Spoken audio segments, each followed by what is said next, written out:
In this video, I will show you how to recover your Payoneer account. If you have forgotten your account password, simply click on the Forgot Password on the login page.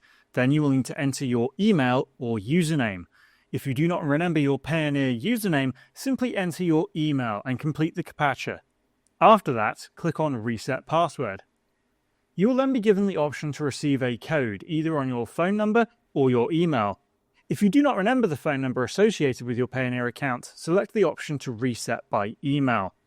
After filling out the CAPTCHA again, click on Reset Password. You will receive an email from Payoneer. Open the email and click on the Reset Password option. Next, enter your account email again, select your country and provide your phone number.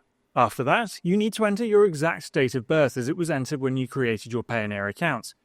Once you've completed all these steps, click on Next, set a new password for your account, and click on Reset Password. Your account will then be successfully recovered.